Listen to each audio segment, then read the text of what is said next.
श्रीमान जी, हमारे मन में एक प्रश्न आया। अब प्रश्न का यह है कि देखो, हमारा मन ऐसा है और जब आप हो ही समय पे तो हम वो प्रश्न कभी भी कहीं से भी उठा सकते हैं। अब जैसे कि हमारे मन में कहीं से भी विचार आ जाए कि हमको ये प्रश्न करना है, हमें प्रश्न का उत्तर चाहिए और पूछना है, तो हम आपसे प्रश्न कहीं से भी ले सकते हैं और कहीं से भी आपसे पूछ सकते हैं, कभी भी। अब जिसमें से हमारे मन में एक प्रश्न आया कि संसार में दो प्रकार के लोग हैं। कैसे हैं वे? ऐसे हैं जो भगवान को मानते हैं, जो अच्छे लोग अच्छे काम करते हैं। देखिए, तुम्हारी परिभाषा को और तुम्हारे प्रश्न को मैं समझ चुका हूँ। तुम्हारा कहने का मतलब यही है कि संसार में दो प्रकार के लोग होते हैं। एक वह हैं जो धर्म को मानते हैं, भगवान को मानते हैं, भगवान पर विश्वास करते हैं और संसार में अच्छे काम करते हैं। एक प्रश्न यही है। हाँ। और दूसरे लोग वह हैं जो न भगवान को मानते हैं, न भगवान पर विश्वास करते हैं, न अच्छा काम करते हैं, दूसरे को सताने का काम करते हैं और दुष्कर्म करते हैं और निर्दयी होते हैं, किसी पर दया नहीं करते और न जानते हैं कि भगवान है और नहीं है, कौन देखता है। प्रश्न का मतलब यही है। हाँ, यही है। और संसार में दो प्रकार के लोग हैं, तो यानी भगवान इन सबका निर्णय और विवेक कैसे रखता है। संसार में करोड़ों लोग हैं, लेकिन भगवान सबका ध्यान कैसे करता है, इसमें यही है। इसका मतलब यही हुआ कि संसार में दो प्रकार के लोग होते हैं, जो अच्छे काम करते हैं, भगवान पर विश्वास रखते हैं, भगवान का भय रखते हैं कि भगवान देख रहा है, इसलिए गलत कर्म नहीं करते। वो भगवान, कुछ लोग ऐसे हैं कि न भगवान पर कभी विश्वास करते हैं, दूसरे को सताने का काम करते हैं, दूसरों की बुराई करने का और जीवों पर दया नहीं करते, हिंसा पाप करते हैं। भगवान उनका ध्यान कैसे रखता है? तो भगवान बड़ा ही उस परमात्मा के लिए पहले नमन करता हूँ कि जो सब प्राणियों की उसकी संरक्षक में है, सबकी देख रेख करता है और सबका निर्णय यथार्थ रूप से करता है।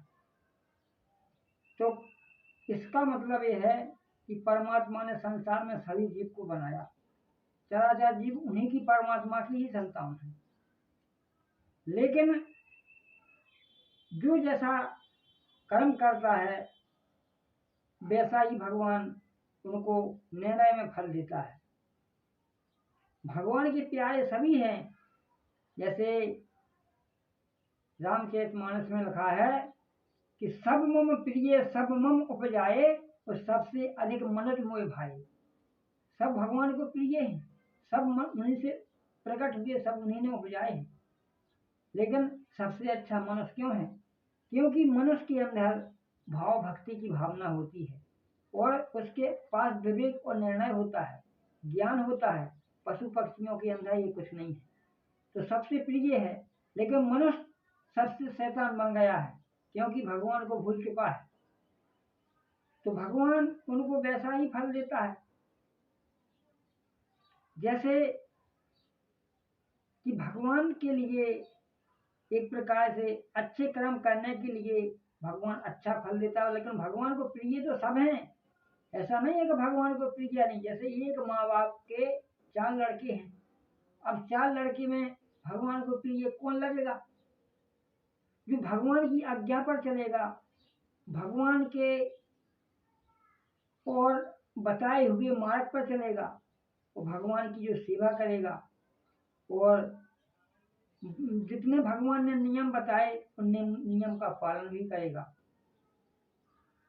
तो भगवान को वही प्रिय लगता है। जैसे कोई माँ बाप है, जो माँ बाप की आज्ञा पालन करता है, माँ बाप की सेवा करता है, तो वो बच्चा माँ बाप को बहुत प्रिय होता है। और जो माँ बाप की आज्ञा नहीं मानता, संसार में उल्टे कर्म करता है, जैसे कोई माँ बाप कोई सामान सुरक्षित रखें और उसका लड़का उसको तोड़ फोड़ रहा है तो माँ बाप उससे गुस्सा रहते हैं, उसको डांटते हैं, फटकारते हैं, उसको दंड भी देते हैं। इसी प्रकार से परमात्मा जो गलत काम करता है संसार में उसको वैसा ही दंड देता है। लेकिन लोग उसे भगवान को भय नहीं है, क्योंकि भगवान को जानते हैं कि वो देख नहीं रहा है। जब देख नहीं रहा, लेकिन भगवान तो करोड़ों नेत्रों से देख रहा है। लेकिन भले ही इंसान भगवान को न देखता हो, लेकिन भगवान इंसान को देखता है। कैसे? मैं इसी विषय में एक आपके लिए एक कहानी के रूप में सुनाने जाता हूँ, क्योंकि कहानी एक हकीकत घटना है। जैसे भगवान कैसे उसका निर्णय करता है, तो क्या हुआ कि एक चरवाहा था। चरवाहा का मतलब जानते हो? भेड़ बकरियों को चराने वाला, यानी बुंदेलखंड में कहते हैं बरेली, हैं उसको बरेली कहते हैं। तो भेड़ बकरियों को चराने का काम करता था चरवाहा। तो वो बड़ा ही दुष्ट निर्दयी था। उसका काम था कि अपनी भेड़ बकरियां को ले जाना जंगल में, तो पशु पक्षियों को सताता था। जो कहीं पक्षी अपने घोंसले रखते थे तो उन घोंसलों को वहां से फेंक देता था, बच्चों को पकड़ लेता था, पक्षियों को भी पकड़ लेता था। कभी किसी का पंखा तोड़ देता था तो किसी का पैर तोड़ देता था। तो वो व्याकुल होता हुआ पक्षी तड़पता हुआ अपने प्राण छोड़ देता था। ऐसा उसको बड़ा मजा आता था, उसको आनंद लेता था, दूसरे को सताने में उसको मजा आता था। ऐसा उसका काम था। उसका काम जो उस बरेली का यही काम था। ऐसा करते करते उसको कई दिन गुजर गए। लोग कहते थे कि भाई ऐसा पाप क्यों करता है, कम से कम भगवान से तो डर, भगवान तो देख रहा है। लेकिन वो क्या कहता था कि इस युग में कहाँ भगवान है? भगवान सतयुग में थे, भगवान त्रेता में थे, भगवान द्वापर में थे, लेकिन इस कलयुग में कोई भगवान नहीं है जो मुझे देख सके। अब वो किसी की नहीं मानता था, अपने आप में ही अपना मतवाला चलता था। ऐसे उसको करते करते कई दिन निकल गए, कई दिन गुजर जाते हैं, लेकिन वो किसी की ना मानता था, न किसी की बात पर ध्यान देता था, क्योंकि उसका लड़कपन था। लड़कपन में उसे कोई होश नहीं आता कि कितना पाप हो रहा है। लेकिन क्या होता है कि चलते चलते उसको एक दिन अपनी भेड़ बकरियों को लेकर के जंगल में फिर से निकला। जब जंगल में जाता है तो जंगल में बहुत दूर निकल जाता है। तो दूर में जाके अपनी भेड़ बकरियों को चराते चराते एक पहाड़ पर चढ़ जाता है। पहाड़ के ऊपर एक गुफा थी। तो उसे जाकर के उस गुफा में झांकता है कि इसमें क्या है। तो उस गुफा में क्या था कि एक हिरनी ने अपने बच्चों को जन्म दिया था। अब बच्चे कुछ बड़े हो गए थे, एक बच्चा छोटा भी था। दोनों बच्चों को साथ में जन्म दिया था, लेकिन एक थोड़ा दुबला था, एक थोड़ा तगड़ा था। तो उसने जाके उसकी गुफा को घेरा से घेर लेता है और उसको पकड़ने के लिए उसने गुफा में घुस जाता है। तो जैसे ही गुफा में घुसा तो हिरनी छलांग मार के निकल गई और उसी के साथ उसका एक बच्चा भी निकल गया। लेकिन जो दुबला सा बच्चा था तो वो गुफा में वहीं रुक जाता है। तो झपट से इसने उस बच्चे को पकड़ लिया। अब पकड़ के उसका कहता है कि भाई यहाँ पे कौन देखने वाला है? इंसान तो इंसान क्या, भगवान का बाप नहीं देख पाएगा, इसका बढ़िया भरपूर मजा लूंगा मैं। तो उसमें क्या करता है कि उस बच्चे को पकड़ करके उस गुफा के अंदर और उसके आगे की दोनों टांगों को कुल्हाड़ी से काट देता है। अब बच्चा बड़ा व्याकुल होता है, तड़पता है और चीखता चिल्लाता है। तो उसकी माँ थी जो हिरनी, तो गुफा के चारों तरफ घूमती है और चिल्लाती है। अब ये हंस के मजा ले रहा है और उसके अंदर कहता है कि यहाँ कौन देखने वाला है, यहाँ तो इंसान क्या भगवान का बाप नहीं देख पाएगा। तो वहाँ की उसकी आवाज़ सारी गुफाओं की गिरा फैलती है। वो चीखता चिल्लाता हुआ बच्चा उसी में तड़पता है और हिरनी जो है गुफा के चारों ओर दौड़ती हुई अपने बच्चे के पास आने की कोशिश करती है, लेकिन ये शैतान था, दुष्ट था, इसलिए वो अंदर झांक नहीं जा पाई। चीखता चिल्लाता हुआ उस बच्चे को उसने हंसता हुआ गुफा से बाहर निकलता है और बहुत उसको कुछ दया नहीं आई और उसको छोड़ करके अपनी भेड़ बकरियों को चराने के लिए जंगल में देखने के लिए निकल पड़ता है। वहां से हिरनी आई तो उस बच्चे को देखती है, दुलारती है, लेकिन बच्चा तो तड़प ही रहा था, बड़ा व्याकुल था, लेकिन क्या करे, दुष्ट के सामना पड़ा और वो हिरनी बड़ी व्याकुल थी। हिरन का बच्चा तड़प रहा था गुफा के अंदर, तो उसने तो उसी को उसी हालत में छोड़ करके अपनी भेड़ बकरियों को चराता हुआ अपने घर वापस लौटता है। अब कहता है कि जो मैं करता हूँ कौन देखने वाला है। धीरे धीरे चलता हुआ अपने घर आ जाता है। बड़ा दुष्ट और निर्दयी था। अब क्या होता है कि कुछ समय बीता, बीतते बीतते उसका कर्म यही था पशु पक्षियों को सताने का काम। अब उसका जब तक थी उसका चलता रहा। ऐसे ही चलते चलते क्या होता है कि जब तक इंसान के अंदर पाप का घड़ा पूर्ण ना भर जाए तब तक उसको फल भगवान नहीं देता है। और कब तक नहीं देता है? जब तक उसका घड़ा पूर्ण ना हो जाए। जैसे कि इंसान के दो खाते होते हैं, एक पुण्य का खाता और एक पाप का खाता। मनुष्य इंसान जब पाप कमाता है तो पाप के घड़े में जमा होता है, और ये पुण्य कमाता है तो पुण्य की घड़ी में जमा होता है। और जब इंसान पाप तो कर ही रहा है, तो करते करते जब तक उसके खाते में पुण्य रहता है तब तक वो पाप करता रहे, लेकिन पाप का जो घड़ा है उसका बैलेंस जो है पुण्य का वो घटता रहता है और पाप की पूर्ति करता रहता है। और जब पुण्य पूरे नष्ट हो जाए तो वहां पर खाते में कुछ बचता नहीं है, तो भगवान उसको दंड देने का निर्णय कर ही लेता है। इसी प्रकार से उसके जीवन की घटना अब क्या हुई कि जितने उसके पूर्व जन्म के पुण्य थे वो सारे नष्ट हो जाते, लेकिन अब उसका पाप का घड़ा भर जाता है। अब क्या होता है कि चलते चलते चलते चलते उसके पैरों में दर्द हुआ। नहीं, अब संक्षेप में रखना है वार्तालाप को। उसमें क्या हुआ कि उसके पैरों में दर्द होना शुरू हो गया। जब दर्द हुआ तो उसने कहा क्या करना चाहिए, अब मुझे तो बड़ा दर्द हो रहा है। तो लोगों ने कहा कि एक करिए कि किसी डॉक्टर को दिखाइए। तो डॉक्टर के पास जाता है तो वहाँ पर अपनी दवा खाता है, और दवा खाता है तो कुछ समय के लिए ठीक हो जाता है और फिर दर्द होने लगता है। तो फिर दवा खाता है, कुछ ठीक हो जाता है और फिर दर्द होने लगता है।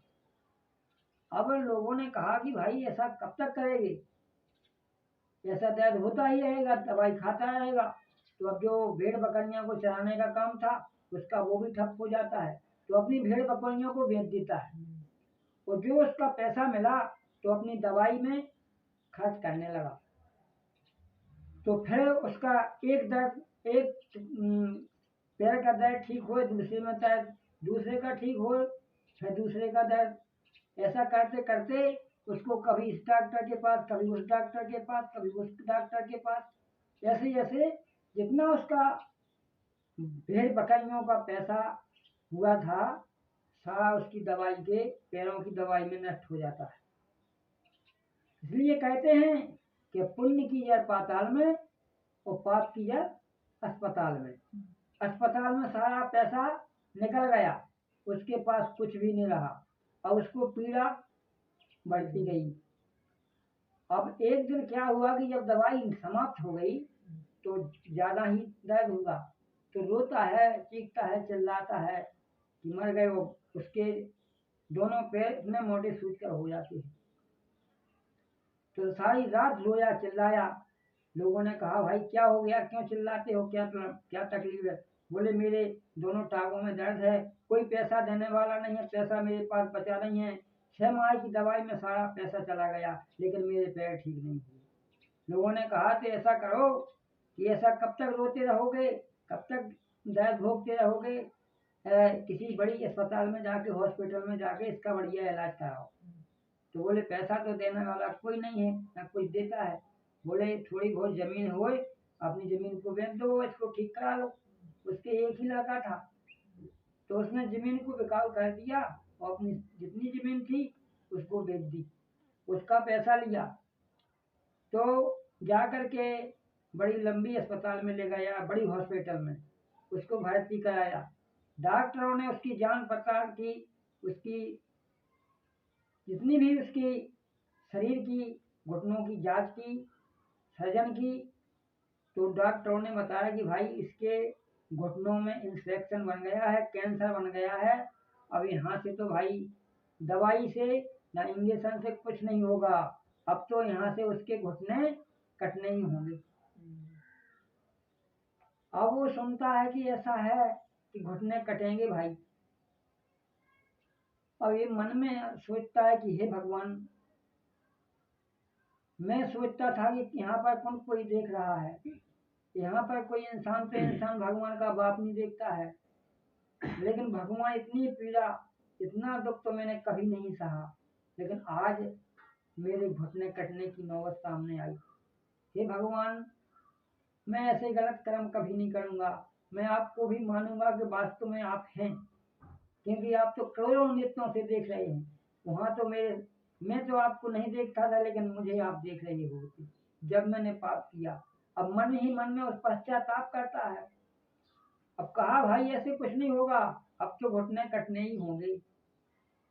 तो कहा कि भाई पैसा इतना इतना ले लो, जितनी जमीन बेच के आया था डॉक्टरों की भरपाई की, और डॉक्टरों ने ऑपरेशन करके उसके घुटनों भी टाके उसका ऑपरेशन कर दिया। अब बिना पैरों का हो जाता है और रोता है मन ही मन में, न चल पाता है न उठ पाता है, केवल रुंड बचा। अब सोचता है कि मोरे जो मेरे अच्छे दिन थे वो निकल गए। ये भगवान आपने मेरे लिए इतनी बड़ी कष्टेती, इतना बड़ा दुख, क्योंकि मैंने पाप किया तो मुझे इसका भोग भोग रहा हूँ। अब क्या है कि जब वहाँ पर हो जाता है उसका ऑपरेशन, घुटने कट जाते हैं, पैसा भी चला निकल जाता है, और इसके बाद होकर के अपने घर आता है, तो लोग उसको कहते हैं क्यों भाई, देखने को आते हैं, क्यों भाई ये घुटने कट गए, क्या हुआ ऐसा? बोले यहाँ से मुझे कैंसर हो गया था और कैंसर के द्वारा मेरे घुटने कट गए। लोगों ने देखा भाई ऐसे तुमने कैसा पाप किया जो कि तुमने ऐसी इतनी समस्या। अब मन ही मन में उसका दिल रोता है उसका कि हे भगवान, मैं जीवों को काटता था, जीवों को सताता था, लेकिन मैं जानता था कि भगवान कहीं से देखता नहीं है। लेकिन प्रभु, तुमने मुझे कहाँ से देख लिया जो कि मुझे ये तुरंत फल दे दिया। अब लोग उनके परिवार वाले, घर वाले, कोई किसी का साथ ही नहीं देता दुख में। कहें भाई तुझे कौन कमा के खिलाएगा, तुझे कौन पालेगा, तू किसी काम का नहीं है। अब क्या करूं, यहाँ तेरा देख के दर्शन करते रहूं, ना पैसा है तेरे पास, ना कोई धन है, अब तेरे घुटने कटे हैं, तेरा रुंड है, तुझे कौन खाने तो तुझे चाहिए, लेकिन कमाने वाला कौन है? अब लोगों ने कहा इसके बस की कुछ नहीं है, ये चल नहीं फिरता, कभी कुछ नहीं कर सकता है। एक काम कीजिए, चित्रकूट एक तीर्थ है, वहाँ पर लोग दर्शन करने के लिए जाते हैं। तो हो सकता है विकलांग के लिए एक गाड़ी मिलती है, उस पर रख करके वहाँ पर इसको डाल दिया जाए, तो जो दर्शन करने के लिए लोग आएंगे तो उसके देख करके उसके इस शरीर को कुछ पैसे टका दान करते हैं धर्मात्मा लोग, तो इससे इसका पेट भरता रहेगा। तो कोई ऐसा ही अच्छा विचार है। तो उन्होंने ऐसा ही किया कि उसको एक विकलांग की गाड़ी पर रख के, जो चित्रकूट की परिक्रमा है वहां पर आपने देखे होंगे कई लूले लंगड़े विकलांग अंधे पंगड़े कई प्रकार के लोग चित्रकूट की परिक्रमा में मिलते हैं। तो उसी की कतारों में इसको रख देते हैं। अब यहाँ से खाली रुंड था और हाथ थे, पैर उसके थे नहीं, तो रख देते हैं। तो लोग दर्शन करने के लिए जाते हैं तो वो सबको देखता है कि मैं भी तो ऐसे चलता था, मेरे शरीर में बड़ी ताकत थी, बल भी था, लेकिन प्रभु आज मैं ऐसी अवस्था में पड़ा हूँ कि इधर का उधर नहीं जा सकता हूँ। कोई 1 पैसा देता है, कोई 2 पैसा देता है और उसके कटोरे में डाल देता है, रोता है और सोचता है कि मुझे, हे प्रभु, भगवान ने मुझे अभी अभी का अभी फल दे दिया है। भगवान तुम्हारा विवेक बहुत बहुत विवेक सटीक आपका विवेक है, जैसे कि आपने जैसा किया वैसा दिया। तो उसी परिक्रमा में एक समय मैं गया था, तो मैं वहां से गुजरा तो मैंने देखा कि भाई ये लोगों ने ऐसे कैसे कर्म किया कि अपनी इस आत्मा में, क्योंकि जब इंसान को किसी प्रकार से दुख दर्द होता है तो मनुष्य का दिल यानी पिघलने लगता है कि हे प्रभु, तुमने ऐसी सृष्टि में ऐसे लूले लंगड़े विकलांग अंधे क्यों बनाए, क्योंकि उनने जैसे कर्म किए वैसा भगवान फल देते हैं। तो वो रो रहा था, आंसू बहा रहे थे और उसने इशारा किया, क्योंकि हाथ तो थे केवल पैर नहीं थे। बोले दादा कुछ इसमें डाल दो। तो 1-2 रुपए उसमें डाल दिए।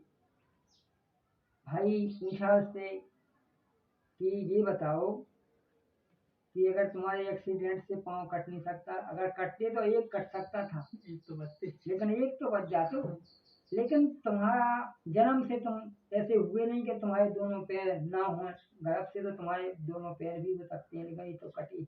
लेकिन ये बताओ कि दोनों पैर कैसे कट गए। तो कहने का भाव यह है कि उस व्यक्ति ने रोते हुए, अपने दुख को प्रकट करते हुए, अपनी आंखें बहते हुए कहा कि भाई साहब मैं आपको क्या सुनाऊं। उसने जीवन की सारी घटना सुनाई कि एक समय मैंने अपने लड़कपन में न मैं भगवान को मानता था, न भगवान का विश्वास भी करता था, और न भगवान का भय करता था कि मुझे भगवान देखने वाला है। कोई लोग कहते थे तो मैं कहता था कि भगवान त्रेता में, द्वापर में, सतयुग में थे, इस कली काल में कहाँ भगवान है, मैंने नहीं माना। लेकिन आज मैं भगवान को साक्षात मान चुका हूँ कि भगवान है। तो उसने बताई घटना कि मैंने ऐसे ऐसे कर्म किया। एक गुफा में हिरनी के बच्चे को मैंने दोनों टांगों अपनी कुल्हाड़ी से काट दी और व्याकुल हुआ, तड़पता हुआ बच्चा उसी गुफा में मर जाता है। हिरनी बड़ी व्याकुल होती है, लेकिन उस समय तो मुझे कोई नहीं देखता था, लेकिन आज भगवान ने उसका दंड मुझे, जैसा वो उसकी आत्मा तड़पी, उसकी माँ तड़पी, ऐसे मैं आज तड़प रहा हूँ। तो मैं समझ गया कि भगवान आज इंसान के रूप में तो नहीं है, लेकिन भगवान सब जगह व्याप्त हैं। हरि व्यापक सर्वत्र समाना और प्रेम से प्रकट होए भगवाना। भगवान सर्वव्यापी हैं, हर एक जगह कण कण में हैं, लेकिन हजारों लाखों नेत्रों से भगवान हर इंसान को देखते हैं। जो जैसा करता है वैसा ही फल देते हैं। इसलिए कहा है कि उसने सारा कुछ वृत्तांत को सुनाया तो मेरी आंखों में भी आंसू आ जाता है कि हे प्रभु, तुम्हारी लीला बहुत निराली है, हर जगह आप व्याप्त हैं। और सब लोगों के सामने मैंने इस घटना को सुनाया, क्योंकि ये घटना हकीकत है। तो जो व्यक्ति भगवान को नहीं जानता था, भगवान को नहीं मानता था, आज उसके जीवन में एहसास हो जाता है, और एहसास होने के बाद वो सब लोगों को यही कहता है कि भाई ऐसा गलत कर्म जैसा मैंने किया ऐसा कोई मत करना। क्योंकि भगवान उसका फल तुरंत ही देंगे। तो इसी घटना के साथ मेरा कहने का नम्र निवेदन है कि भगवान को कोई इंसान मत भुलाए, क्योंकि भगवान को भुलाने का दंड यही मिलता है। भगवान साक्षात इस कली काल में हैं। भगवान को इंसान भली ना देखता हो, लेकिन इंसान को भगवान 24 घंटे देखते हैं। जो जैसा करता है वैसे ही बहता है। इसलिए एक दोहा है कि जो जैसी करनी करे तैसो ही फल पाए, और बोया बीज बबूल का फिर आम कहाँ से खाए। अगर कांटे बोओगे तो कांटे ही मिलेंगे, आम का फल नहीं मिल सकता। कहनी अच्छी करना चाहिए, अपने जीवन को सत्मार्ग पर लगाना चाहिए, यही जीवन का भाव है। और परमात्मा को संसार में आके भक्ति भावना से, जितनी श्रद्धा भावना से बने, दूसरों की भलाई करने का ही काम करना चाहिए। आज ज्ञान चर्चा में इतना ही, कल फिर मिलेंगे।